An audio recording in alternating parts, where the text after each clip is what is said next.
Beda kalau mandang saya dari sisi syariat. Beda. Ayatnya juga jelas. Al-Baqarah 238. Hafidu jagalah ala sholawah ing atasi ay al maktubah. Yang disebut sholat 5 waktu. Jagalah berarti kewajiban. Tapi lupa kita ada wassolatil wusta. Jadi di situ nggak putus. Ada wawu ataf menyambung, menyertakan wassolatil wusta dan sholat tengah. Ini nek sampean lihat dari Al-Quranul Karim tafsirannya, ada ulama yang mengatakan asar dan lain sebagainya. Bukan. Lihat di dalam Al-Quranul Qadimnya. Itu sholat daim. Sholat yang dilakukan rohaniah. Menghadap pada Allah. Sholat daim itu apa? Sholat yang dilakukan rohaniah. Hafidu ala sholawah wa sholatil wusta. Ya ini sholat daim ini. Urusan jasmani itu aktivitas apapun rohaniah bila mana wajhiyah berarti itu sholat daim. Sholat hakikat. Pertanyaannya, apakah orang yang melakukan sholat daim aja terus tidak melakukan sholat syariat bagaimana?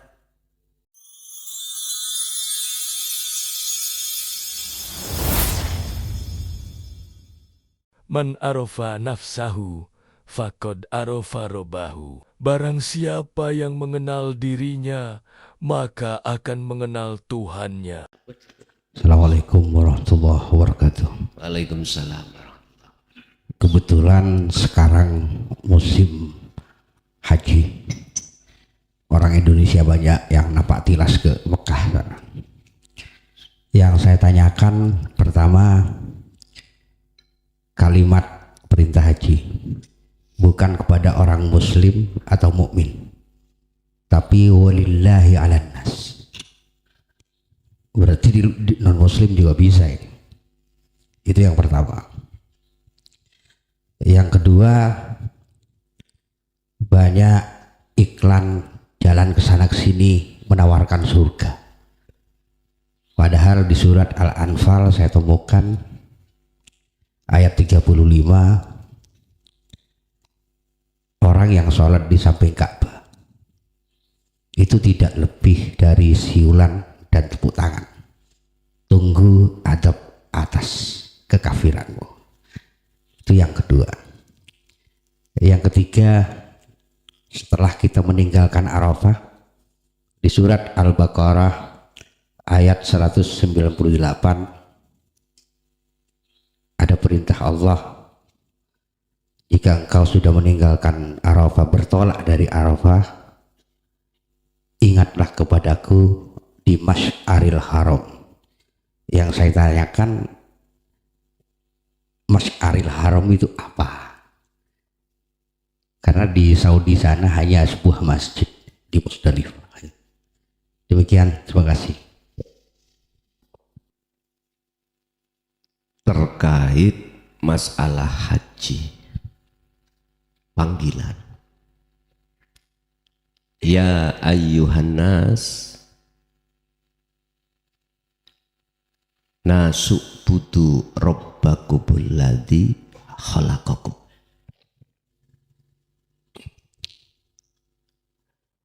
Ini panggilan secara hakikat. Itu sebetulnya adalah terkait sebab ruhaniah kita berkasih mesra dengan hayatadun dunia. Tapi secara syariat, mengapa itu yang dipanggil adalah orang-orang, tidak hanya orang mukmin yang dipanggil mukmin. Itu kan secara syariatnya. Wujudnya yang kesana itu hanya orang mukmin. Pandangan syariat, oke. Itu kita maklumi, Pak. Kita maklumi. Tapi kalau mau untuk melihat pandangan hakikat, ini bersifat universal. Artinya seluruh umat manusia. Oke, mungkin kita bicara tentang bertemu terhadap Tuhan, bertemu terhadap sejati Tuhan. Itu bahasanya itu adalah kalimatnya Rob. Wa man kana yarju liqa'a Robbi. Rob itu kan Tuhan. Berarti untuk seluruh umat manusia. Ya ayuhan nasu ubudu rabbakumul ladzi khalaqakum. Abudu ini boleh diartikan menghadap.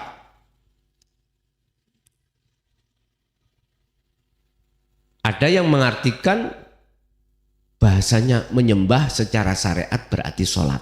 Oke, itu pandangan syariat kita terima. Karena pendidikan syariat seperti itu.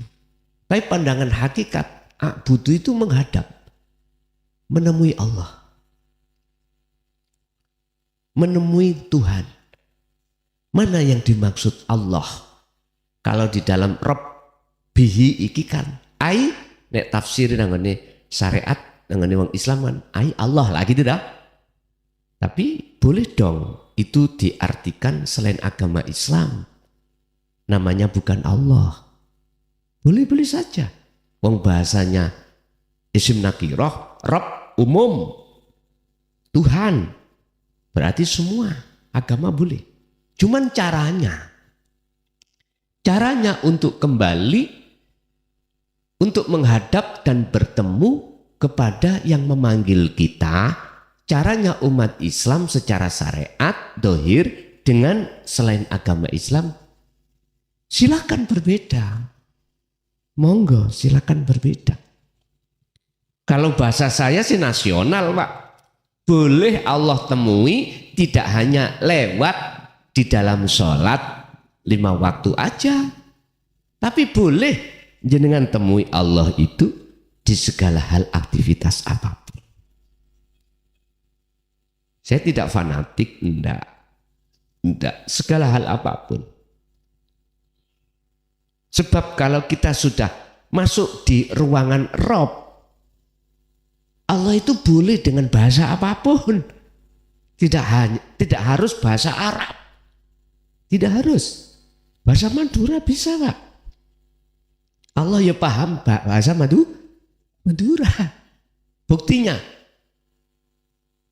keakuan diri hidup dalam diri jenengan paham. Apa katan? Makan. Jenengan tak paham toh? Tak paham jenengan. Iku menunjukkan Allah paham.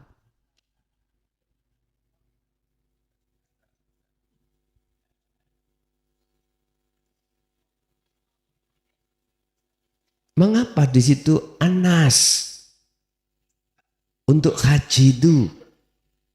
Haji dalam hal ini saya artikan adalah pertemuan antara yang memanggil dan yang dipanggil. Jenengan dipanggil Allah lewat makan.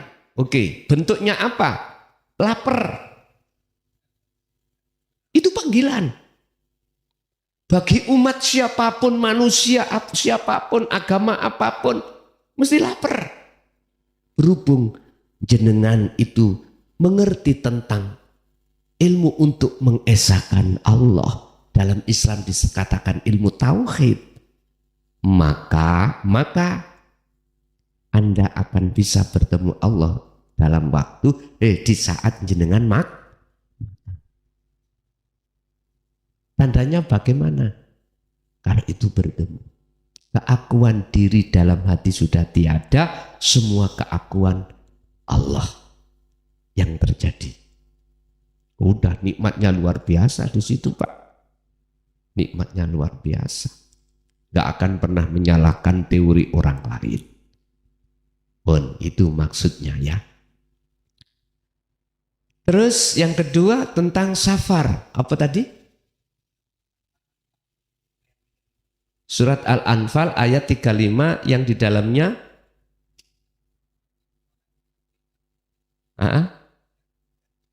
oh gitu. Mohon maaf nggih. Sekali lagi bukan bermaksud saya adalah menyalahkan saudara-saudara kita yang ada di Makom Am, yang ada di sana. Enggak. Itu memang hukum syariat, memang karakter kita seperti itu. Mengapa dikatakan di situ seperti orang yang bersiul? Karena di dalam diri kita ada sifat munafik. Ada sifat munafik. Apa sih munafik itu? Wa minan nasi may yaqulu amanna billah wa bil yaumil akhir tapi wa mahum bimu'minin. Kita mengucapkan beriman pada Allah secara bilisan. Itu Pak. Dan hari akhir. Tapi sebenarnya wa mahum bimu'minin, kita itu bukan orang yang dikatakan orang yang beriman. Sehingga dikatakan dalam surat Al-Anfal ayat 3 tadi, 35 kita dikatakan bersiul ya, guyon Pak. Apa maksudnya? Gini Pak, ketika kita menghadap Allah yang katanya haji di situ, apa yang ada di dalam isi hati kita adalah surga, pahala. Berarti samawati wal, bukan ini wajah tu wajah. Ini menurut pandangan hakikat. Mengapa harus dikatakan? Supaya kita yang berkarakter seperti itu pindah, meningkatkan kewajian. Ingat, mungkin di dalam hikam juga dijelaskan tentang golongan al-ubad. Ahli ibadah ada macam 3. Pertama, al-ubad itu ketika melakukan ibadah, termasuk haji, ya, itu biar dipandang orang, dilihat akhirnya jatuhnya biar diwahkan orang. Mohon maaf, Pak G, mohon maaf. Yang kedua, kita sudah lepas dari yang pertama. Yang kedua, kita masih punya tendensi dari Allah hadiah, pahala dan syurga.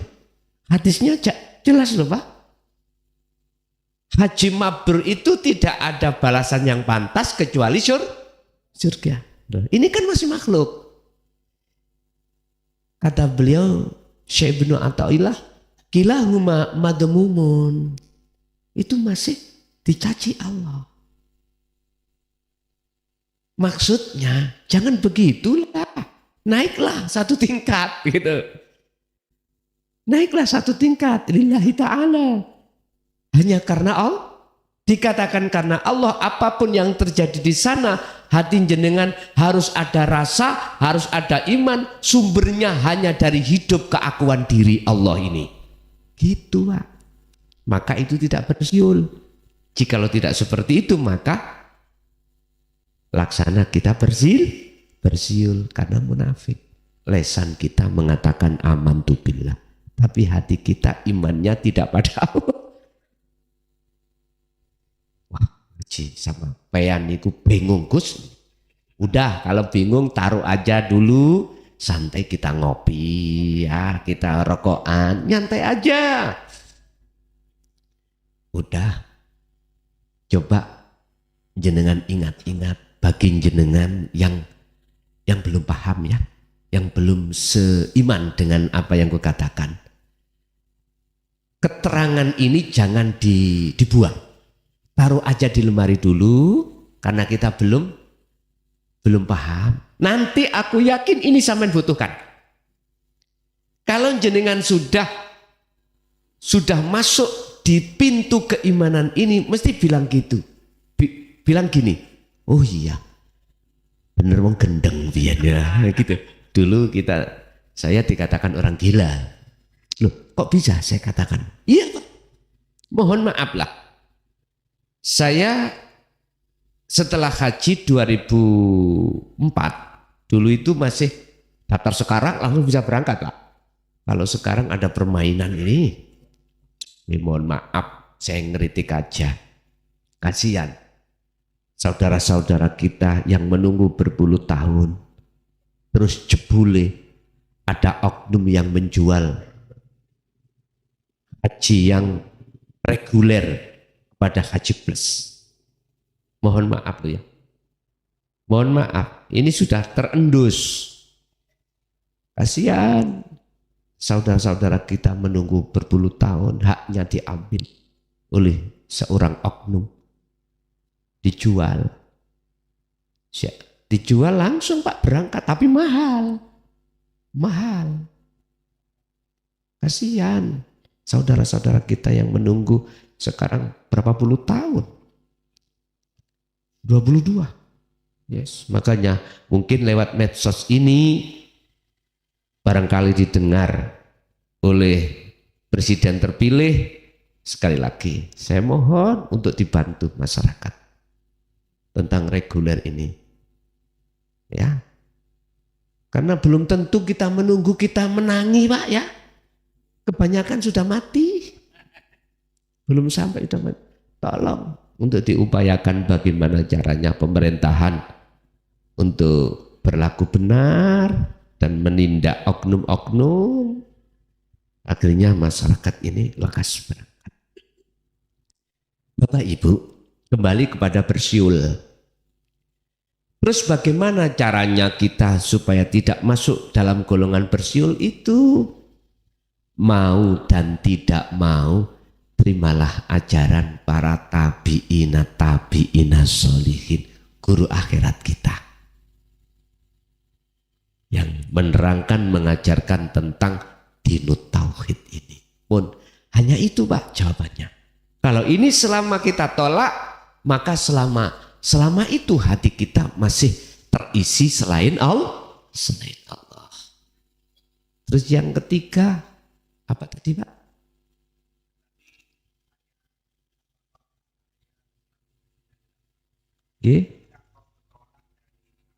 Arafah, ya.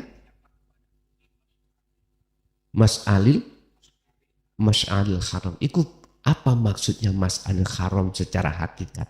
Gini, kita sebelum di Mahsyar, kita kan di Arafah, ya. Samen yang sudah pernah haji, di Arafah kan kita wukuf. Itu sebetulnya wukuf itu adalah kita kholwat, Pak. Ya. Kita mendiamkan seluruh selain Allah. Ini ada kaitannya dengan ayat faktulu anfusakum. Kita wukuf itu sebetulnya hakikatnya itu kita meredam keakuan makhluk selain Allah dalam diri kita. Sebab munculnya sifat tercela, hasud, riya, takabur itu bersumber dari pengakuan kita Pak, sebagai makhluk. Makanya harus wukuf. Wukuf kita. Lah, fungsi daripada tujuan wukuf kita itu meredam, melerapkan, menenangkan keakuan kita. Masya Allah yang sudah masuk di dalam diri kita, kita jinakkan. Setelah itu barulah kita akan menghadapi yang jenengan maksud mau tadi apa? Masy'aril haram. Itulah maksudnya pertemuan terhadap Allah, itu di situ. Makanya di situ tidak ada lagi kecuali jamarot. Ada proses jamarot di situ. Apa? Inilah detik-detik kekalahan nafsu di situ. Detik-detik keakuan diri lepas itu di situ. Makanya saya katakan seseringlah kita untuk menafikan diri kita yang disebut dzikir ketika kita itu berdiri atau duduk atau berbaring. Sebetulnya kita hakikatnya yang melakukan haji ini. Hakikatnya loh Pak nggih. Tapi jangan diomongkan dulu mengapa kesana syariatis cukup ini haji hakikatnya. Nanti tambah runyam nanti ya. Jadi kita harus wukuf dulu, kita harus kholwat dulu untuk pelepasan diri. Tujuan kholwat atau uzlah kan itu meninggalkan keramaian. Berarti keramaian ini apa? Masya Allah kita tinggalkan. Udah, itulah uzlah. Itulah uzlah. Itulah wukuf maksudnya itu. Otomatis di dalamnya itu kan kita nanti akan disuruh untuk balang jumroh. Bismillahi Allahu Akbar. Nek sejarah Nabi Ibrahim kan sebelum beliau berkorban menyembelih Ismail, Nabiullah Ismail kan digoda oleh iblis. Akhirnya kalahnya iblis diantem batu lah, ngeten nggih.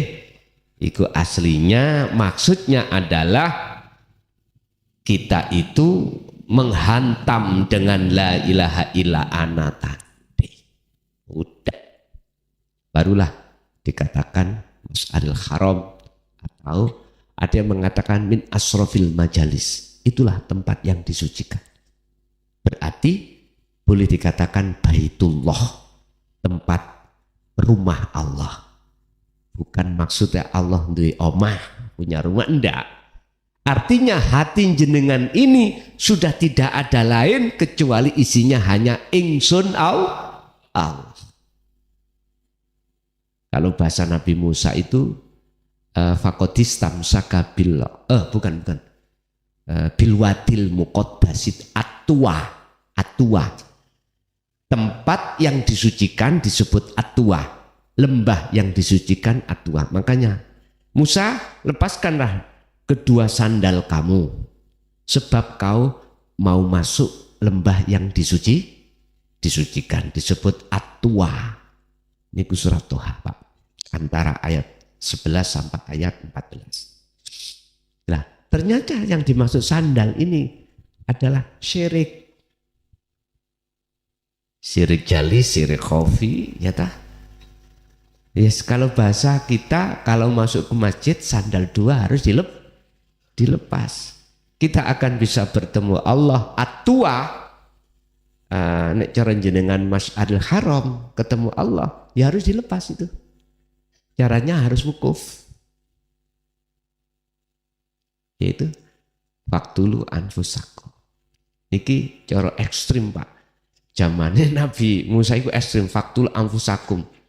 Macetuk niki.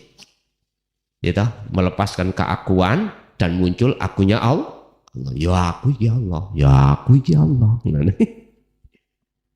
Allah ya karim. Nggih. Ada lagi? Maka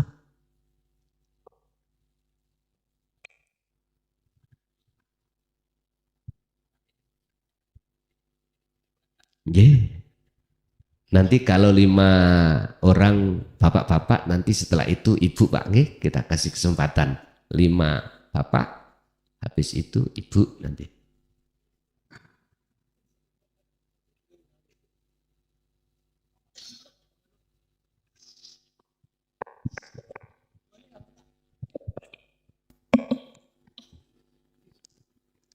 Assalamualaikum warahmatullahi ta'ala wabarakatuh. Perlu digarisbawahi dulu, Gus. Yang saya tanyakan adalah menuju jalan pulang. Ini contoh secara jasmani, Gus. Saya berangkat dari Situbondo menuju ke Surabaya, itu harus melintasi beberapa kota. Misalnya Probolinggo, Grati, Pasuruan, dan seterusnya. Nah, kita kembali ke ini konon katanya, Gus, ya. Katanya ini alam itu berlapis 7, bahwa kita ini semua pernah mencicipi di alam ketuhanan, yaitu alam ahadiyah. Lanjut ke alam ahadiyah, wahdah, wahidiyah, terus ke alam roh, alam misal, ajsam, sampai ke alam insan. Nah, ketika kita mau pulang, Gus, secara tata krama, apakah langsung pulang ke Allah, apa lewat ke alam yang tadi itu, Gus? Mungkin perlu penjabarannya, Gus. Terima kasih. Assalamualaikum warahmatullahi taala wabarakatuh. Waalaikumsalam warahmatullahi wabarakatuh. Ketika wa inna ilaihi raji'un, tergantung Allah kita diperjalankan yang bagaimana. Apakah kita harus melihat, mengalami alam-alam sab 7 itu tadi atau tidak, urusan Allah. Kalau bahasa saya sederhana, kita menghadapi alam yang di situ disebut diringkas 7 tadi, alam mukasyafah. Dikatakan alam mukasyafah, alam di mana kita masih bertemu selain Allah. apakah ketika kita pulang harus mengalami, melewati dan bertemu alam-alam tersebut? Itu urusan Allah. Bahasa jenengan kholwat suluk untuk wusul, apakah harus Allah menterjadikan jenengan bertemu terhadap alam-alam itu seperti kanjeng Nabi Muhammad Sallallahu Alaihi Wasallam ketika Mi'raj? Jawaban saya, tergantung Allah. Tergantung. Jenengan andai kata membawa ilmu toyul arti. Toyul arti itu ilmu ngelempit bumi. Siti Bondo sampai Surabaya itu hanya 1 jangkah. Apakah 1 jangkah itu melewati alam-alam itu? Ya, tapi enggak melewati. Ngelewati tapi enggak waduh, tambah bingung mana saya. Artinya tidak melewati, jenengan tidak diterjadikan untuk melihat alam-alam itu, atau jenengan dari Situ Bondo, Probolinggo dan seterusnya. Enggak melihat itu. Mak, ngoten. Ada yang pernah belajar toyul arti?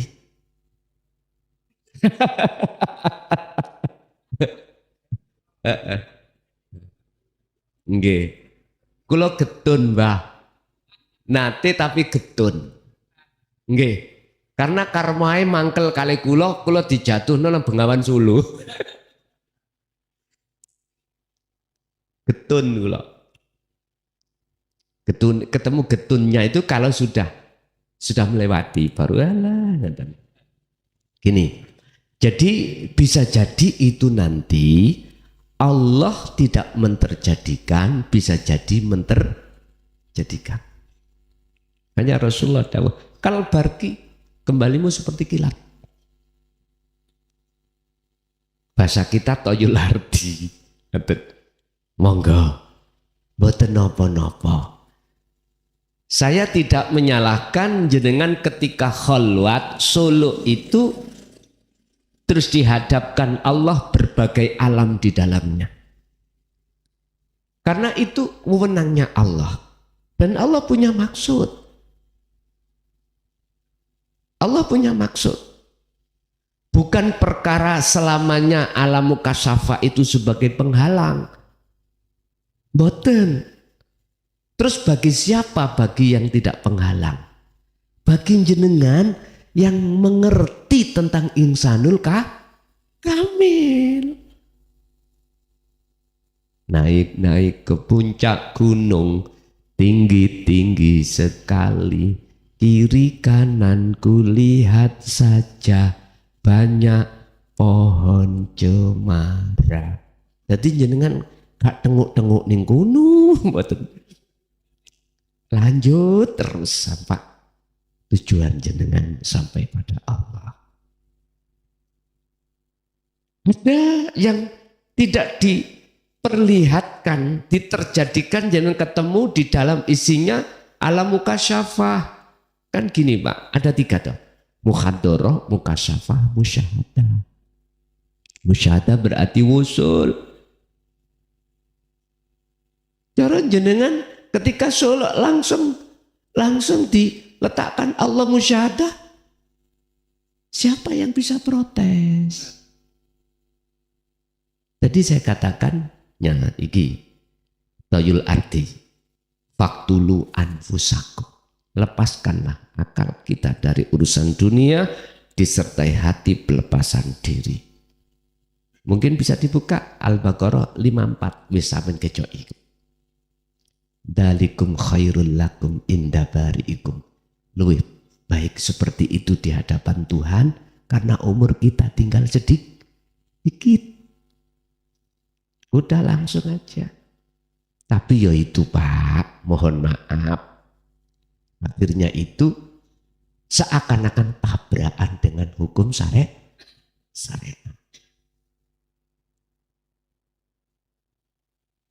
Tapi jenengan nanti tidak akan bingung dan tidak akan diperjalankan rohaniyah ini dalam jalannya nafsu, nggak akan. Pasti jenengan akan secara perjalannya itu siratal mustaqim, lurus terus. Urusan orang lain menyalahkan monggo, itu hak orang lain. Sing penting jenengan lekas sampai. Memang biasanya ya harus mengalami alam-alam yang jenengan sebat tadi, yang panjenengan sampaikan tadi, sampai insanul kamil atau makom musyahadah. Tetapi Allah mampu, dan Allah juga maksud tersendiri manakala jenengan tidak dilewatkan atau tidak diterjadikan pertemuan di alam mukasyafah. Kita nggak bisa menolak dan tidak bisa kita protes. Bisanya kita itu oke, mengikuti arus saja. Oke. Itu Pak jawaban saya, bisa jadi iya, bisa jadi enggak. Semua itu in aroda syai'an ayyakula lahu kun fayakun. Itu ada yang protes gini Pak. Pasti ada. Iya kalau itu Nabi dan Rasul. Kalau kita umat yang paling jelek ya nggak mungkin. Ya sudah. Walaupun gak percaya kalau Allah mampu menghendaki siapapun, nggak apa-apa nggak percaya. Yang penting pesan saya, ojo nyalahni Allah. Jangan percaya, jangan ada tidak percaya, Anda tidak percaya kalau Allah itu mampu segala hal apapun. Sekarang aku tanya, Allah dulu dengan sekarang sama enggak? Kalau enggak sama, nyun sewu, mungkin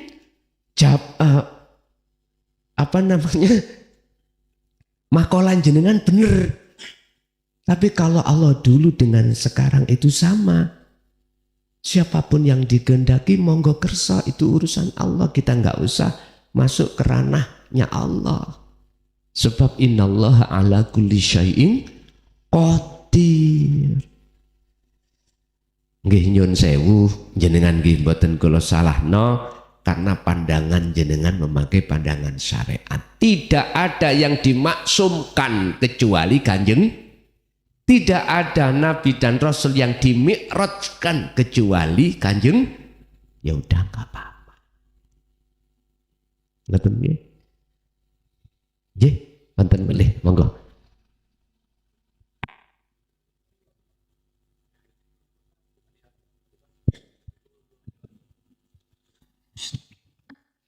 Assalamualaikum warahmatullahi taala wabarakatuh.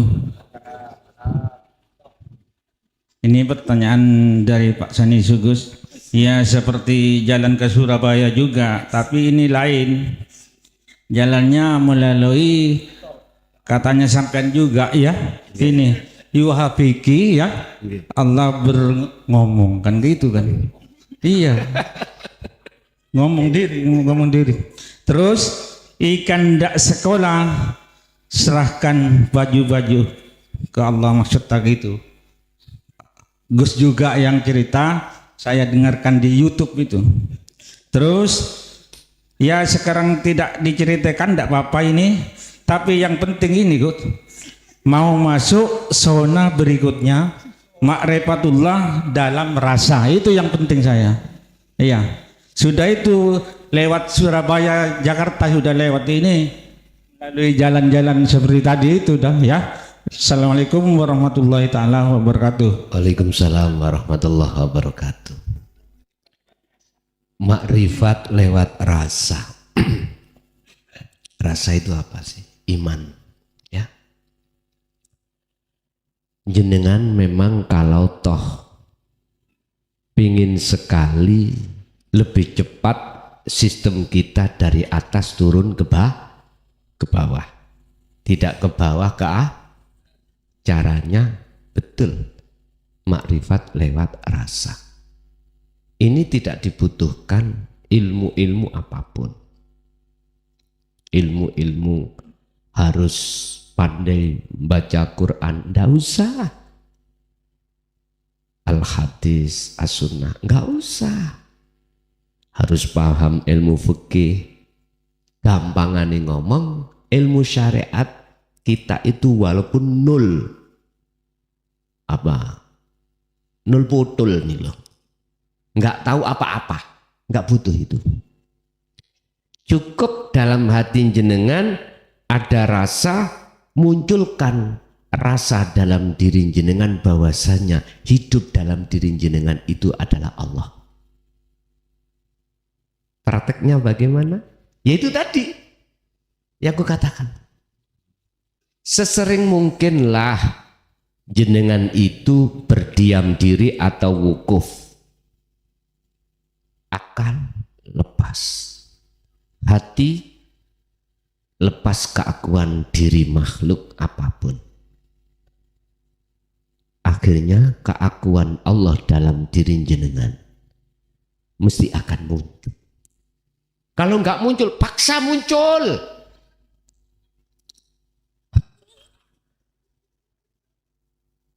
Cuman tadi saya katakan, itu sah muncul tatkala keakuan diri sudah tiada. Pun cepat nih. Nanti kan ada proses dalam hati jenengan itu maksep gitu Pak.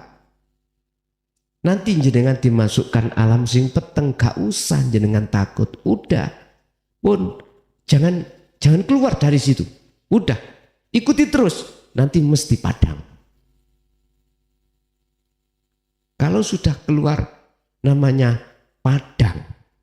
Minad dzulumati ilan nur. Udah, pasti jenengan gak akan pernah mau keluar.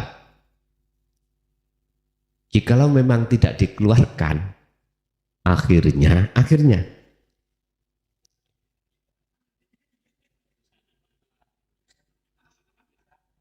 ya sudah, kita ikut aja sampai sudah. Betul, itu nanti ada dua Pak. Tidak dikeluarkan dalam keadaan kita sudah dijemput kematian, kita dikeluarkan tetap rohania hati sampai dalam keadaan terus terang benderang. Allahu waliyul ladina amanu yukhrijuhum minaz zulumati ilan. Udah, walaupun jenengan dikembalikan lagi, posisi hati sampean selalu terang benderang. Jadi selalu makrifat pada Allah. Selalu makrifat. Jadi inilah yang dimaksud amal yang berlandaskan wujudu siril ikhlas. Akmal itu bernyawa. Akmal sampai bermakrifat. Yo ini lho Pak. Yang bahasa syariat Allah katakan di dalam kitab Ihya.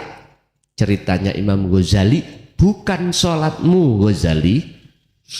Bukan karena ibadah-ibadah yang lainnya kau kumasukkan ke rahmatku bahasa syariat surga. Hanya karena ketika saat kau menulis mushaf Ihya, kau biarkan yang namanya lalat meminum mangsi di asbab. Sepele Pak nggih. Padahal itu tidak sepele. Beliau makrifat pada Allah. Ada lagi. Sepanjang hidupnya 21 melakukan zina. Tapi mengapa gara-gara meminumi anjing haus? Ghafarallahu laha min dzunubiha wa kafir anha sayyiatiha. Ayo. Hanya sepele tak? Padahal perilakunya kan kalau kita bicara zina kan sudah mentok Pak nggih. Tapi mengapa di situ kok ya? Gara-gara ngombeni guguk anjing kehausan. Jangan yang dimaksud mengasih minum itu bukan makrifatnya itu pada saat itu. Terus apalagi jenengan iki segala amal itu selalu rahasianya ikhlas selalu ada. Wah luar biasa ini. Bapak Ibu, jadi jenengan yang paling penting jadikan rasa sebagai pijakan jenengan jatuh pada ahad. Caranya itu tadi udah. Jenengan ikuti mawon. Udah. Kapanpun dalam keadaan apapun jenengan dilatih. Kalau kita itu duduk karena memang umur kita sudah tua Pak ya. Kadang punggung ini terasa sakit kalau kelamaan ya dah. Udah sambil berbaring aja. Udah. Sambil berbaring, mudah sekali kok. Allah tidak memberatkan. Nantilah jenengan sampai rasakan, nanti terjadi magnes dalam hati jenengan. Masuk di dalam alam gelap, ataukah langsung terang, urusannya Allah. Alam gelap berarti alam mukasyafah. Alam terang berarti musyahadah. Urusannya Allah udah. Disuruh nikmati gelap dulu monggo, langsung terang di monggo. Yang penting jangan takut, udah aja. Oke? Oke, ada lagi? Kasih Bapak dulu. Oke, monggo Bapak-bapak dulu.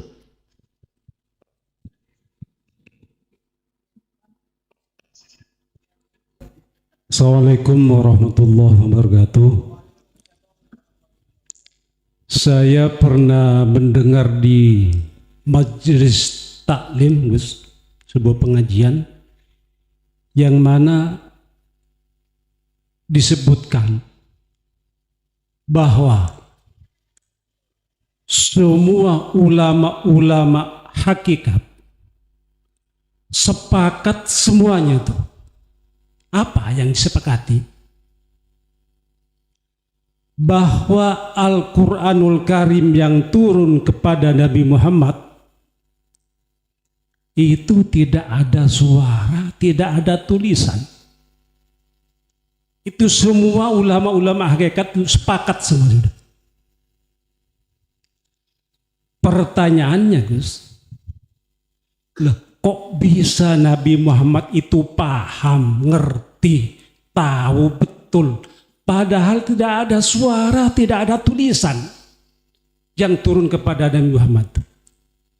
Biar kami tidak salah persepsi, biar kami tidak salah berpendapat, biar kami tidak salah berkeyakinan, mohon dijelaskan sejelas-jelasnya. Terima kasih. Waalaikumsalam warahmatullahi wabarakatuh. Waalaikumsalam warahmatullahi wabarakatuh. Itulah firman Allah yang tersirat. Ya. Sebelum tersurat, beliau terlebih dulu sudah mengerti apa yang Mungkin kalau boleh saya katakan, itulah Al-Quranul Qadim. Sebelum turunnya wahyu Allah yang tertulis mulai dari Jabur, Taurat, Injil, terakhir Al-Quran, itu sudah ada.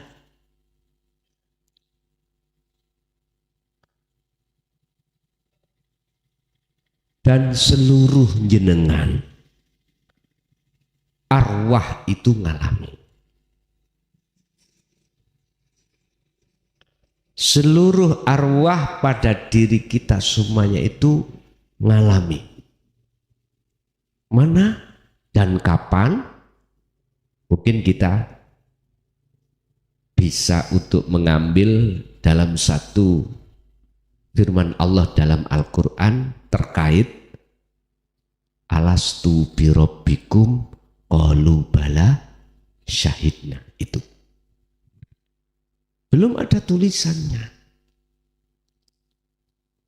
belum ada tulisannya.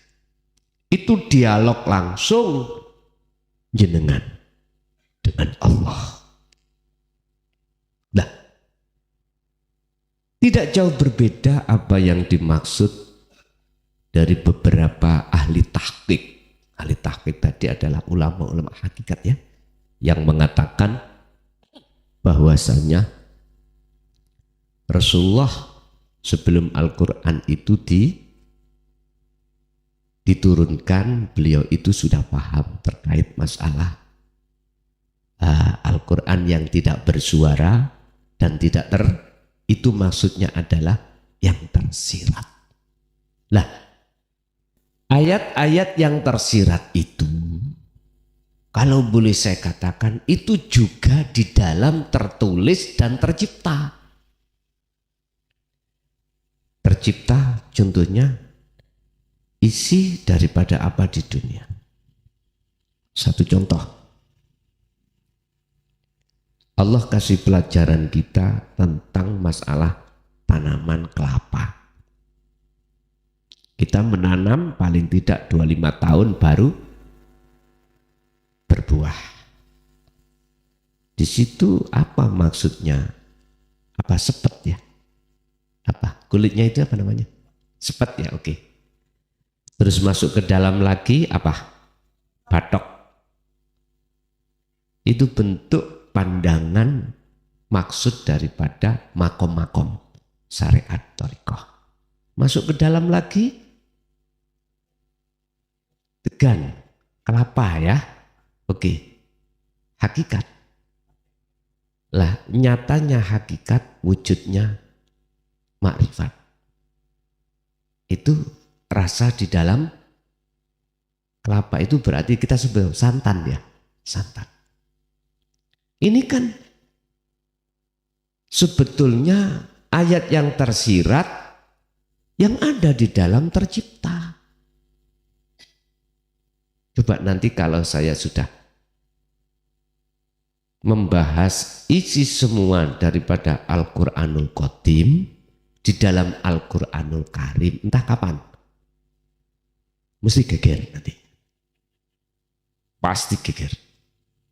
Contoh, tak buka mulai awal. Surat Al-Fatihah ya. Bismillah. Dengan menyebut nama Allah Ar-Rahman Ar-Rahim. Setiap huruf ini akan mengandung makna tersendiri. Apa ba, apa sin, apa mim. Digandeng jadi satu menjadi isim, nama. Apakah nama yang dimaksud yang punya sifat Ar-Rahman Ar-Rahim? Bukan. Mungkin sedikit aja. Jadi bahasa saya tidak bismillah, cara makna tersirat bidatillah. Ya wujudnya Allah itu berupa Ar-Rahman dan Ar-Rahim. Geger enggak kira-kira? Sedikit aja. Ini masih hanya beberapa kalimat aja. Hanya satu ayat. Apalagi kalau nanti kalau sampai masuk pada ayat yang di dalam kisah no apapun. Tapi tetap itu nanti tetap bebas. Urusan umat manusia terima atau tidak saya membuka Al-Quranul Qadim. Saya pikir buri udah. Dampaknya pasti A'andartahum amlan tundirhum layu, pasti layu minum. Tapi sedikit sekali yang nantinya percaya.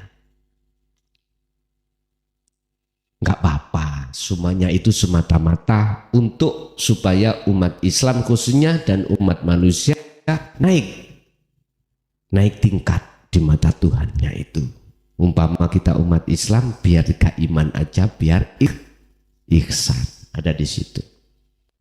Berhubung banyak yang salah faham, akhirnya menjadi tidak faham, muncullah gejolak-gejolak. Ya udah, nggak apa-apa. Jadi betul Pak, niku ulama ahli tahqiq, ahli hakikat sepakat terkait masalah wahyu yang Allah jatuhkan pada Rasulullah berupa Al-Quranul Karim itu tidak tertulis, tidak bersuara. Bila ismin wa kalamin wa lafdin. Maksudnya apa? Itu Al-Quranul Qadim. Itulah kalau sekarang ayat-ayat Allah yang tersirat di dalam hati. Lah, Al-Qur'anul Qadim itu ada di mana? Hanya ada di dalam hati seorang hamba yang Allah kehendaki. Siapa? Hati yang sudah mukhlishina lahuddin. Hati yang sudah bersih dari segala hal apapun selain Allah. Akhirnya tampak dan nyata. Keluarlah ini berupa keterangan. Dan keterangan inilah yang dibutuhkan umat manusia. Mestinya begitu. Sehingga ketika jenengan membaca Al-Qur'anul Karim, itu maksud hakikatnya itu paham. Mungkin jenengan buka dalam surat Ali Imran ayat 7. Di situ disebutkan terkait masalah firman wahyu Allah yang bertafsir muhakamah dan mutasabihah. Niki, apa muhakamah? Tafsir-tafsir yang jelas, yang secara syariat harus kita ikuti. Jelas. Jelas contohnya apa? Contoh misalkan, udah yang namanya sholat wajib dilakukan, ya jelas sudah. Puasa, haji jelas. Tapi ada al-mutasabihat. Lah ini Pak, wa ma ya'lamu ta'wilahu illallah, disebutkan. Yang mengerti maksud takwilane, artinya ayat-ayat yang bersifatkan mutasabihat ghaibiyah. Ghaibiyah itu maksudnya kemakrifatan, cuman Allah. Barang siapa yang hatinya condong mengikuti itu, maka tersesatlah dia. Nah, siapa yang dimasukkan tersesat buat siapa? Yang mengikuti siapa? Gini Mbak, kita akan mau melaksanakan Yun Sewu, tiru-tiru orang yang jadab sungguhan, kita niru-niru. Wong kita nggak ngerti kok, malah kita yang kesasar. Jadi kalau ada di situ sudah nggak niru-niru, nggak boleh. Hanya Allah, maksudnya hanya Allah gimana? Kalau di dalam diri jenengan sudah kefanaan diri jenengan, berarti sih ngerti siapa? Allah, betul toh? Termasuk di dalamnya ayat mutasabihat alif lam mim. Lah niki. Makanya sampai buka tafsir apapun yang bersifatkan muhakamah, apakah tafsir Jalalain, tafsir Munir, tafsir Mundir, Ibnu Katsir, jawabannya cuman begini. Yang tahu al-muraduhu bihi illallah, yang tahu cuman Allah. Ya sudah gitu aja. Memang ini mutasabihat, yang tahu cuman Allah. Makanya lepaslah keakuan diri jenengan, baru nyoto Al-Qur'anul Qadimnya. Oke. Wonten boleh ada lagi? Bapak kurang setunggal, oke? Assalamualaikum warahmatullahi wabarakatuh. Waalaikumsalam warahmatullahi wabarakatuh. Ada dua pertanyaan Gus. Yang pertama, sepanjang saya mengikuti pengajian jenengan, bahwa manusia itu tidak punya kekuatan untuk melakukan sesuatu kecuali dari izin Allah. Artinya dia tidak punya kehendak kalau Allah tidak mengizinkan. Tapi ketika saya pernah ikut suatu Zoom, di situ dikatakan bahwa manusia punya free will, artinya punya kebebasan berkehendak untuk melakukan sesuatu. Di sini kan ada kontradiksi Gus, yang saya bingungkan dari pendapat sisi apa tadi, Qadariyah dan Jabariyah kalau nggak salah Gus. Saya bingung itu. Penjelasannya bagaimana Gus untuk mematchkan dua pendapat itu gitu loh. Yang kedua, di Al-Quran disebutkan barang siapa yang bersyukur akan kutambah nikmatnya. Yang saya tanyakan, bagaimana cara bersyukurnya kita dari pandangan sisi hakikat dan ma'rifatnya Gus? Matur nuwun Gus penjelasannya. Wassalamualaikum warahmatullahi wabarakatuh. Waalaikumsalam warahmatullahi wabarakatuh. Dua makalah itu tidak akan ada kontradiksi dan tidak membingungkan kalau kita pakai dua kacamata. Dua makalah itu tidak akan ada gap kontradiksi jikalau kita pakai dua kacamata. Satu kacamata pandangan hukum syariat dan yang kedua hukum hakikat.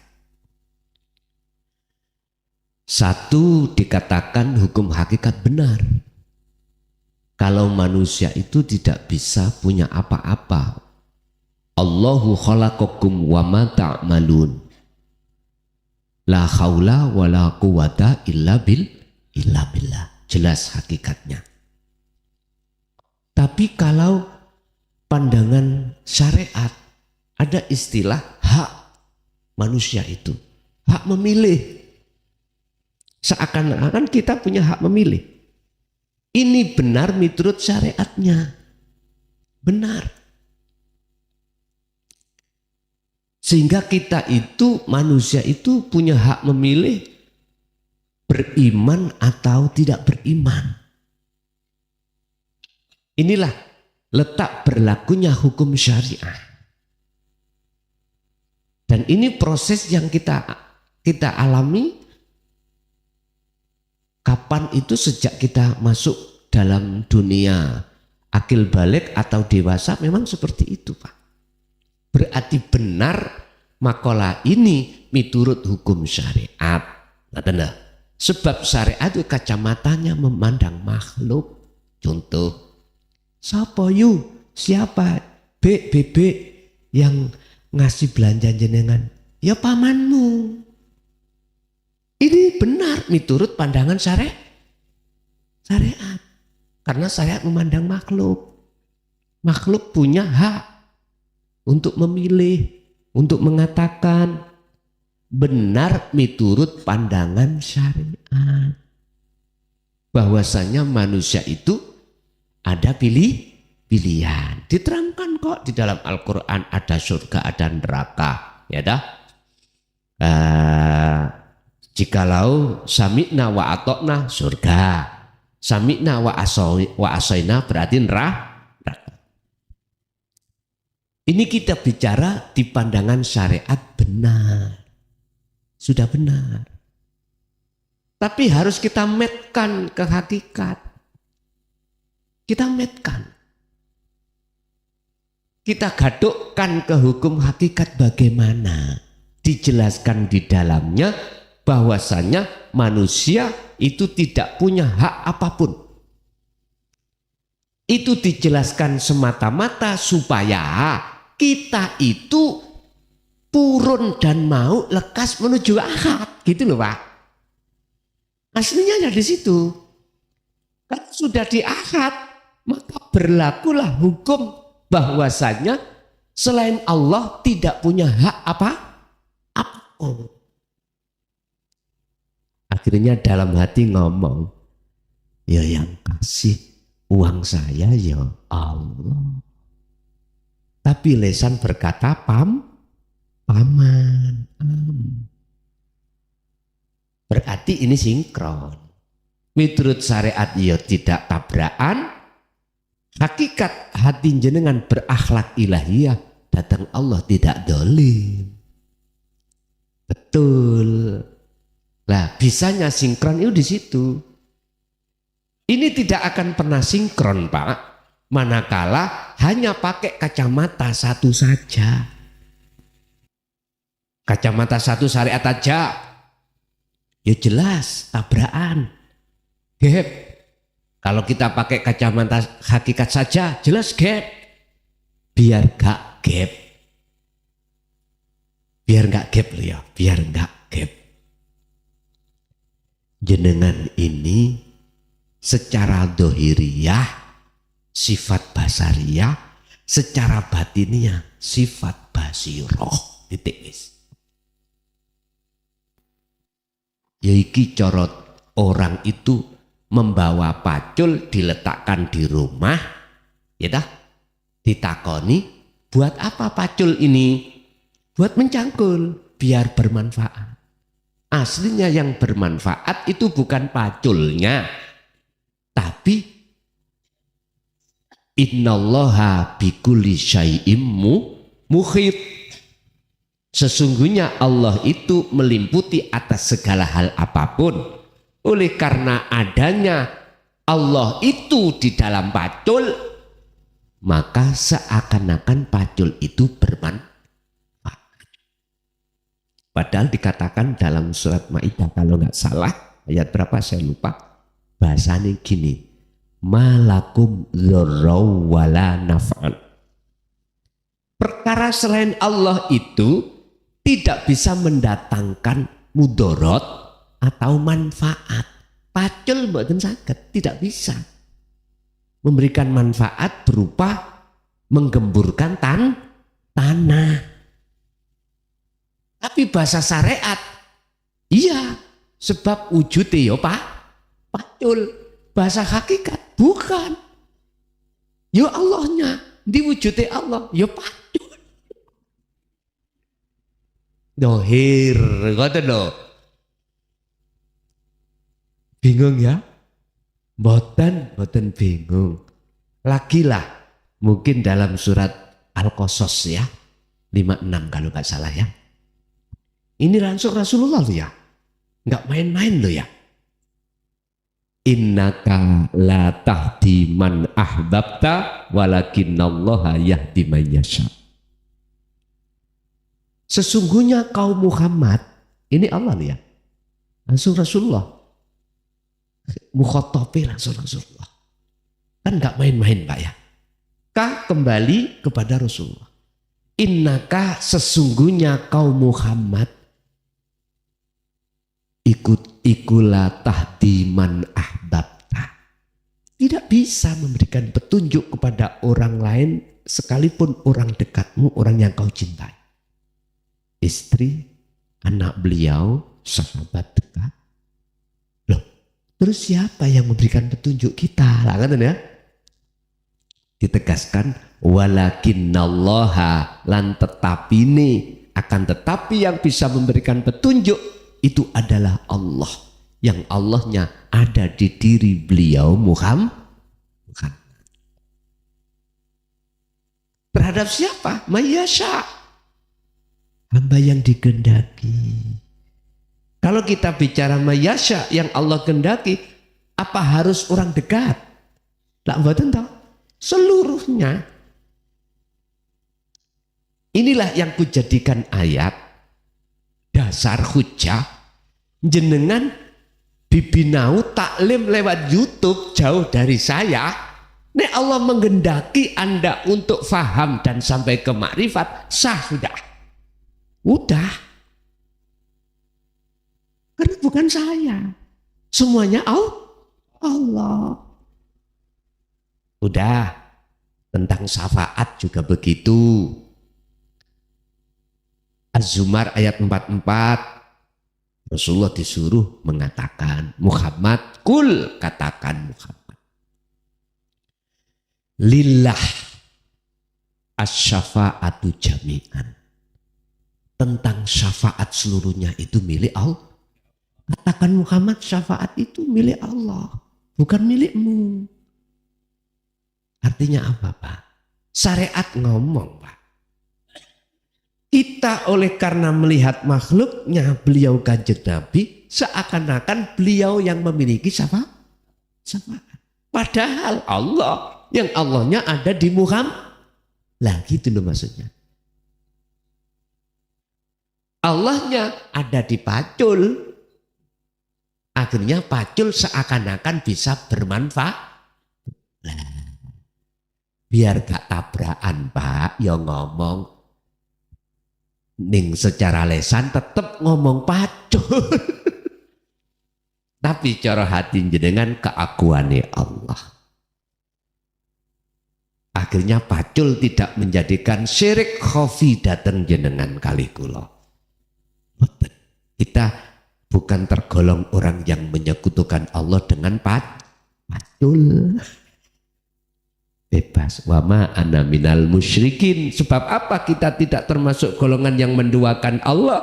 Karena rohaniah kita ini wajah duas wasia. Iki lho Pak wajah Allah iki lho wajah Allah. Jelas nggih? Nggih, Ibu saya kasih kesempatan. Oh, yang nomor 2. Oh, bersyukur. Gitu. La in syakartum la azidannakum wa la in kafartum inna adzabi lasyadid. Maksud syukur hakikatnya itu bagaimana? Supaya bisa makrifat. Sebab ayatnya, jikalau kau bersyukur kepada Allah atas nikmat yang diberikan, maka akan ditambah. Tapi jikalau kau mengingkari kesyukuran itu, nikmat Allah, azablah yang amat pedih yang diturunkan pada kita. Itu maksudnya syukur bagaimana? Oke, bahasa syukur kalau dalam Al-Quran wujud lafate alhamdulillah.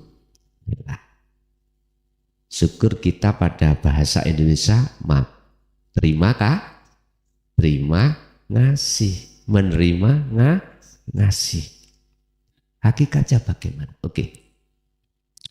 Kalau toh puja, puji itu alhamdulillah utawi sekabai semua puja dan puji kita lillahi hanya milik Allah. Ketika kita secara syariat boleh mengucapkan alhamdulillah, tapi secara ruhaniah jenengan lepas diri dari segala hal apapun selain udah, yaitu hakikatnya. Akhirnya bisa sampai makrifat. Sehingga ketika kita mendapatkan rezeki secara syar'i, entah rezeki tentang masalah jelas. Kalau rezeki ijad sudah, imdad ini yang setiap saat dan waktu kita terima, kelangsungan hidup, kita sudah lepas makhluknya, otomatis keagungan Allah. Inilah hakikatnya syukur. Berarti syukur, dalam syukur bisa kita jadikan sebagai kendaraan bertemu Allah. Makanya di situ ayatnya la azidannakum, tak tambah. Berarti jenengan ditambahi fasilitas-fasilitas untuk bertemu Allah. Kata. Ibu saya kasih kesempatan kalau ada, monggo. Assalamualaikum warahmatullahi wabarakatuh. Gus, saya mu'alaf. Saya mau tanya. Orang tua saya kan beda agama. Apakah ketika seorang ibu itu mengatakan hal yang sekiranya itu dalam tanda kutip mengutuk anaknya karena beda keyakinan dengan mereka, apakah doa dari seorang ibu itu akan dikabulkan sama Allah? Itu aja Gus. Terima kasih. Assalamualaikum warahmatullahi wabarakatuh. Waalaikumsalam warahmatullahi wabarakatuh. Miturut versi Al-Quran. Versi ya. Nanti saya ungkap dari sisi syariat dan hakikatnya. Siapa ya yang disebut mukmin dan siapa yang disebut wong sing ingkar atau disebut wong kafir? Kalau versi syariat ini kalau menurut saya kurang puas karena masih menyalahkan orang lain. Tapi tetap saya ungkap biar jenengan nggak salah paham. Yang dimaksud orang mukmin adalah orang-orang yang percaya bahwasanya Tuhan itu adalah Allah. Innallaha huwa rabbi wa rabbukum. Sesungguhnya Allah itu Tuhanmu lan Tuhanku. Ini kan sik nama Pak ya, nama. Oleh sebab itu fa'budu. Kalau sudah masuk fa'budu harus lepas nama ini. Kalau sudah masuk ke ranah hakikat, berarti tidak boleh kita itu fanatik dengan nama. Juga tidak boleh fanatik dengan bahasa atau suku atau bangsa. Tak boleh. Harus kita parkirkan dulu. Sebab fa'budu itu adalah madepe ruh menyang Allah. Madepe ruh menyang urip lewat pangrosok. Lewat iman. Lah disinilah Pak, iman itu bisa dibedakan antara hakikati orang mukmin dan orang kafir. Berarti tidak mendiskriminasikan individu. Enggak. Individu dalam hal apapun, agamanya dan lain sebagainya. Enggak. Karena ini sudah apa? Sudah kita tanggalkan. Kita bicara, akhirnya bicara fa'budu itu Tuhan. Tuhan. Siapakah orang yang bertuhan itu? Ya tergantung. Kita dari pandangan syariat atau hakikat. Kalau itu tadi pandangan syariat adalah orang-orang yang tidak percaya tentang apa ajaran dan isi dalam Al-Quran terkait masalah Allah. Kalau di sini maka kutukan orang tua itu tidak akan berpengaruh apapun. Mungkin dilihat dalam keterangan birrul walidain, ya. Wajib anak itu bagusi terhadap orang tua sepanjang tidak keluar dari ajaran agama. Contoh, jenengan misalkan disuruh untuk tinggalkan nyun sewu ya, ini dalam pandangan syariat Quran ya, disuruh untuk tidak masuk di dalam pengajaran agama Islam. Nek miturut ayat itu sampean wajib untuk menentang. Intinya kalau kita itu dilarang untuk menyembah Allah dengan bentuk menjaga sholatnya, zakat, puasa, haji dan lain sebagainya. Apabila kita dilarang itu, kita wajib untuk menentang. Karena beda agama, beda keyakinan di dalam versi syariat. Ini jenengan gak apa-apa, berarti kutukan orang tua terhadap jenengan itu tidak ada artinya. Bagaimana pandangan hakikat? Nah ini, kalau pandangan hakikat itu kita sudah lepas dengan ikatan-ikatan secara status dohir, agama, keyakinan nama, ini sudah kita letakkan. Terus di situ orang tua mengutuk. Pertanyaannya, ketika mengutuk itu dalam jiwa hati seorang orang tua itu, apakah sudah lepas keakuan diri atau enggak? Ini aku yakin tidak lepas. Karena belum mengerti tentang pengajaran ketuhanan. Pertanyaannya gini, mohon maaf nih, ini sifatnya adalah sharing ya. Saya terhadap saudara saya yang memegang selain Al-Quran, apakah Alkitab atau lainnya. Pertanyaan gini, apakah di dalam ajaran agama saudara saya yang di luar Islam itu mengajarkan ketuhanan enggak? Artinya ketuhanan itu ilmu pengesakan untuk mengesahkan Tuhan enggak? Ada enggak pengajarannya? Ini pertanyaan gak usah dijawab secara umum. Mana tanda-tanda pengajaran ketuhanan? Adalah mengajak mendidik hati jenengan untuk tidak bersukaria hati ini terhadap selain hidup. Wes intinya di situ.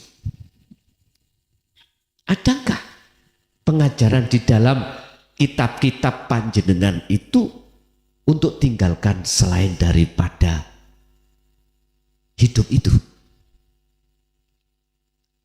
Kalau tidak, mohon maaf, berarti ini bertolak belakang dengan firman-firman Tuhan yang dijamin keasliannya dari Zabur, Taurat, Injil. Sebab dijelaskan di dalam Al-Quran dengan sejelas-jelasnya. Al-Quran datang untuk menyempurnakan. Mengapa disempurnakan? Apakah firman-firman Tuhan sebelum Al-Quran itu enggak sempurna? Sempurna, Pak. Sempurna. Cuman ada tangan-tangan, mohon maaf, yang tidak bertanggung jawab inilah yang akan merubah makna arti daripada firman tersebut. Akhirnya diperlukan namanya didatangkan Al-Quran. Makanya sifatnya Al-Quran adalah untuk menyempurnakan. Sekarang pertanyaannya, apakah di dalam Al-Quran itu ada indikasi perubahan? Iya, menurut pandangan hakikat. Contoh, mengapa kau membaca bismillah kok nama? Ditekankan karena nama. Padahal itu nama adalah kulit. Aku tanya, mohon maaf sekali lagi, jenengan pernah tak membikin jangan lodeh? Pernah? Itu jelas jenengan ikut mendatangkan namanya santan. Ya tak? Apakah benar rasa yang muncul itu karena kulit? Sepetnya?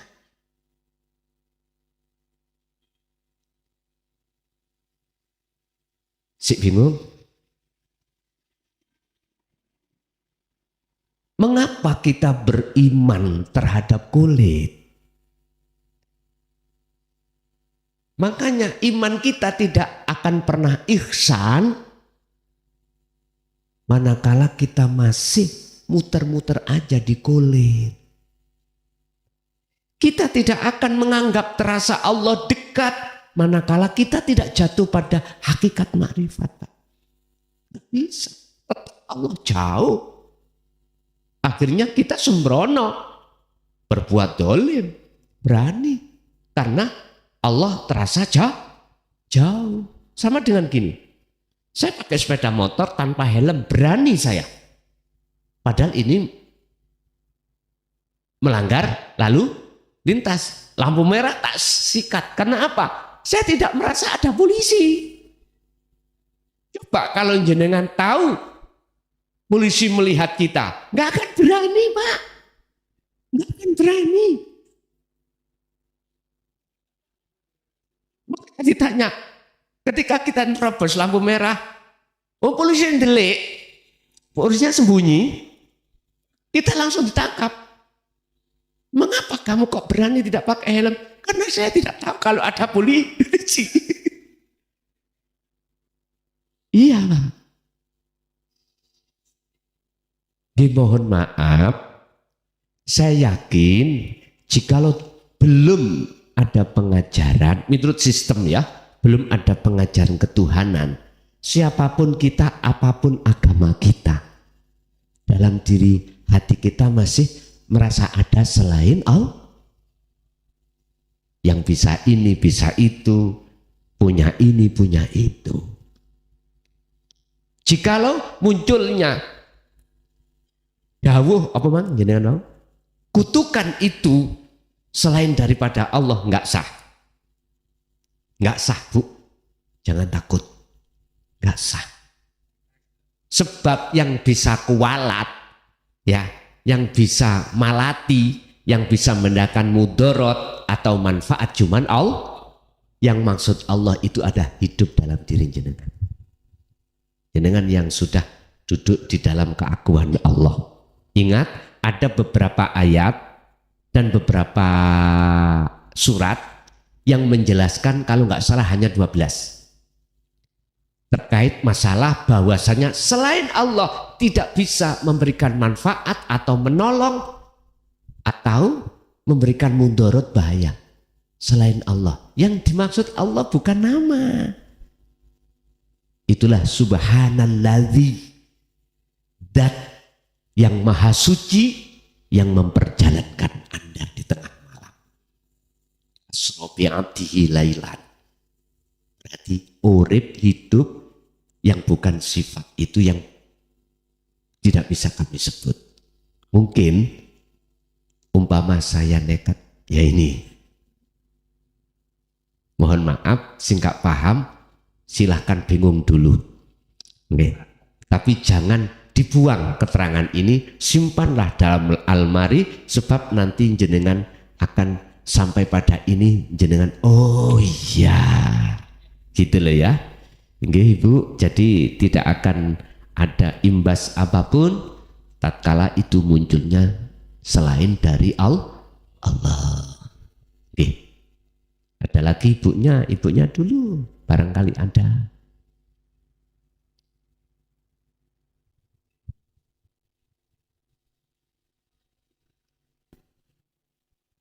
Assalamualaikum warahmatullahi ta'ala wabarakatuh. Waalaikumsalam warahmatullahi ta'ala wabarakatuh. Saya mau tanya Gus, tentang hakikatnya bid'ah itu, apakah yang dimaksud bid'ah? Karena kalau orang Islam itu melakukan bid'ah itu akan masuk neraka, gitu kan?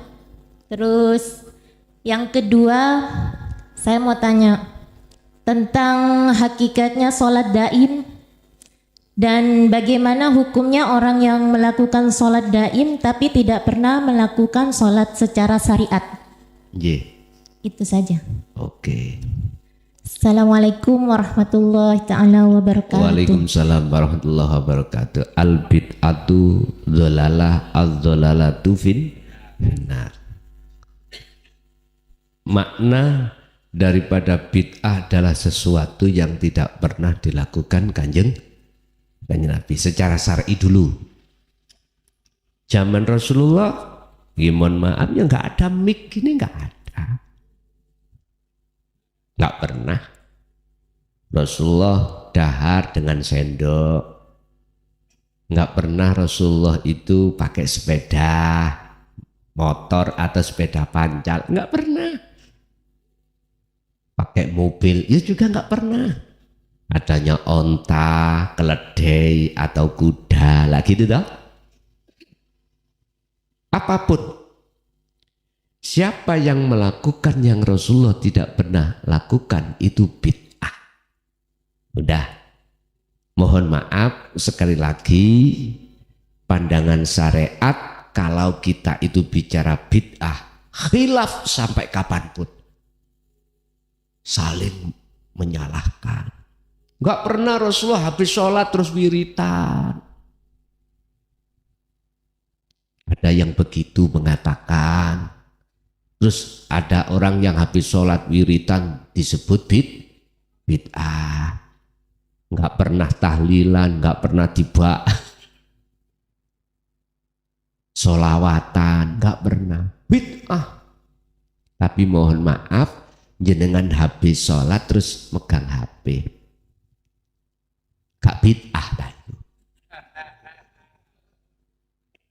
Kita kalau bicara dari pandangan syariat nggak ada habisnya Pak, gegeran terus, akhirnya bermusuhan terus.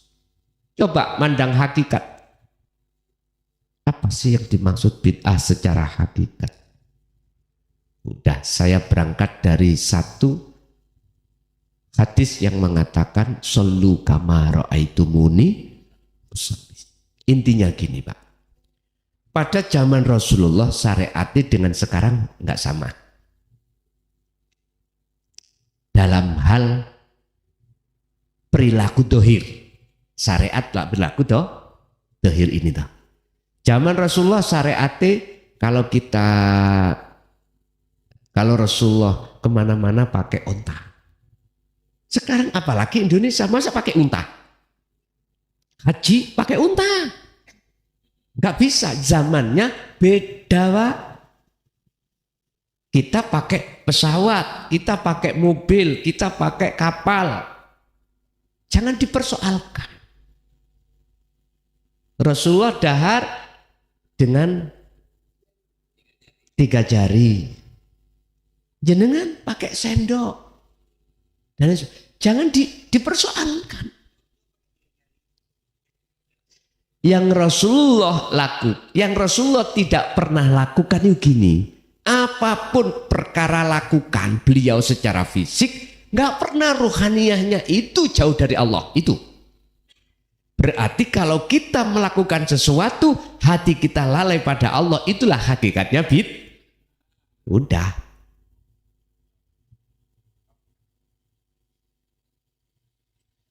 Mengapa demikian? Supaya umat manusia ini, umat Islam khususnya, biar tidak ribut mempersoalkan fisik, dan juga biar ribut naik bagaimana hati selalu ingat pada Allah.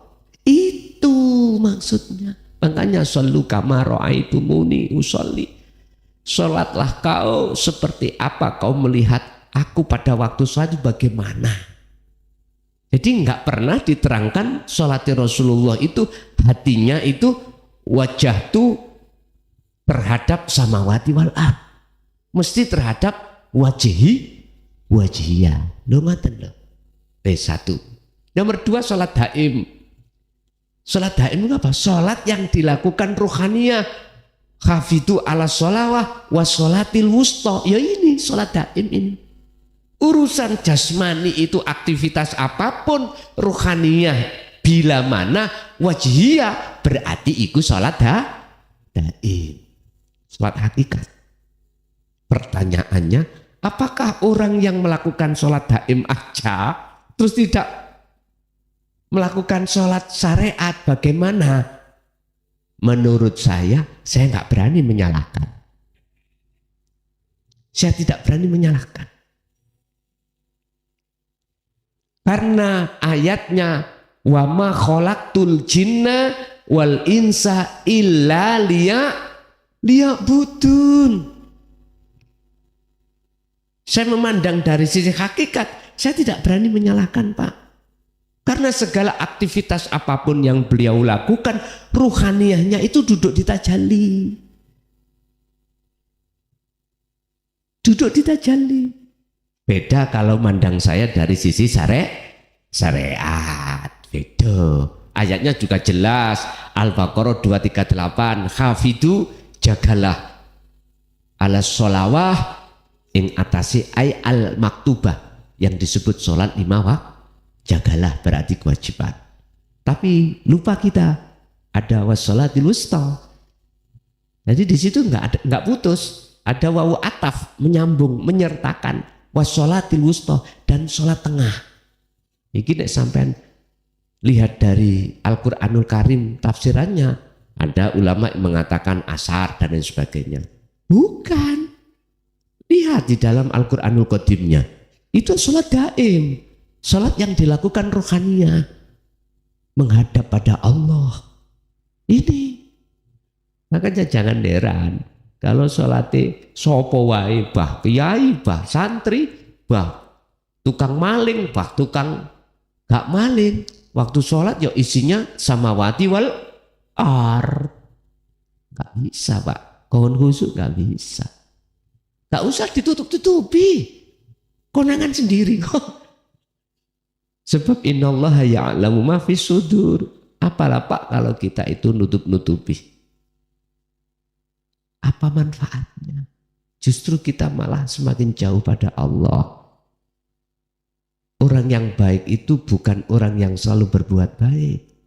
Orang yang baik adalah orang yang berbuat jelek, mengakui kejelekannya, dan untuk ke depan tidak berbuat jelek. Lah itu. Jadi Bu, kula mboten saged nyalahke jikalau kula mandang dari sisi hakikat. Mboten salah karena dia itu memakai sistem majetubun, mungkin pakai sistem apa? Illa liya'budun. Tapi kalau si syariat harus dijaga ini. Setelah itu waqumu lillahi qanitin, jagalah itu dengan khusyuk. Nggak bisa kita sholat 5 waktu khusyuk, nggak bisa. Kalau al-wustonya tidak disertakan, mboten saged. Tetap isinya wedhus sapi. Apalagi nih jenenge belean ya. Yang ketepatan kita itu ada indikasi darah rendah, wedhus Pak diarep-arep. Tapi kalau kita punya darah tinggi, sapi. Allah ya karim. Oke, Ibu masih ada? Ada lagi Bu? 3 lagi Bu. Assalamualaikum warahmatullahi wabarakatuh. Waalaikumsalam warahmatullahi wabarakatuh. Nun sewu Gus, mungkin saya sudah terlalu banyak bertanya. Cuman ada satu hal yang kadang sering saya pikirkan, bahwa semua perbuatan itu kan perbuatannya Allah Gus. Semua Allah. Terus bagaimana dengan sifat Allah yang maha adil? Sebab Allah memberi hidayah kepada orang yang dikehendaki diberi hidayah. Ada juga orang yang dimakomkan untuk tidak diberi hidayah. Terus letak keadilan Allah itu di mana? Sementara saya sering mengikuti dari para ahli makrifat, bahwa yang orang-orang terpilih itu hanya sekian persen aja, bahkan dikatakan hanya 1% orang-orang yang terpilih untuk mendapatkan hidayah tentang ilmu tauhid atau ilmu makrifat. Itu pertanyaan saya, Gus matur nuwun. Assalamualaikum warahmatullahi wabarakatuh. Sebelum kita masuk dalam ayat penetapan hukum Gusti Allah itu, kita harus mengurai dulu asbabun nuzul. Mengapa kita kok hilang rasa haus? Mengapa kita harus minum? Asbabun nuzulnya karena kita itu haus. Akhirnya kita minum. Tapi kalau kita tidak minum, maka tetap kita haus. Asbabun nuzulnya. Makanya ada sami'na wa ata'na wa sami'na wa asoyna. Inilah yang kumaksud tadi, seakan-akan manusia punya hak. Punya hak. Menurut proses syariat, seakan-akan kita punya hak. Tapi jikalau jenengan lekas langsung masuk, melewati proses, artinya ke akad, semua wayang baik, wayang jelek maupun wayang bagus, masuknya satu kotak. Itu masalahnya kalau sudah ke akad lah gitu toh. Makanya katanya Abu Nawas, Gusti kula mboten pantes, saya enggak cocok kalau dimasukkan surga karena dosa saya terlalu banyak. Dan juga saya tidak kuat kalau dimasukkan neraka. Berarti solusinya diampuni terlebih dulu. Ngoten lho, politiknya ngoten. Politiknya gitu. Jadi Bu, letak keadilan Allah justru satu disesatkan, satu diberikan petunjuk. Asbabun nuzulnya apa? Nah ini kita urai. Mereka yang disesatkan karena sami'na wa asoyna, mendengarkan tapi tidak percaya alias mengingkarinya. Terus yang diberikan petunjuk, merekalah asbabun nuzulnya sami'na wa ata'na, mendengarkan, beriman, lalu mengikutinya. Lah, inilah letak kalau kita mau bertanya dan tahu letak keadilan Allah di situ. Letak keadilan Allah di situ. Padahal kita makhluk-makhluk ya sama hamba Tuhan. Mana letak keadilan? Itu tadi kita harus urai asbabun nuzulnya. Kalau kita tidak mengurai asbabun nuzulnya, maka mesti masih ada pilih kasih. Tahu pilih kasih? Adil dan tidak adil. Boleh kita menuduh Gusti Allah itu pilih kasih. Coba kalau kita masuk ke hakikat, udah. Oh iya benar. Allah Maha Adil. Diletakkan yang namanya, mohon maaf ya, kalau mangga itu sudah tua, terus rasanya itu manis, itu letak adilnya Allah. Mangga itu kecut karena muda, itu letak adilnya Allah. Udah.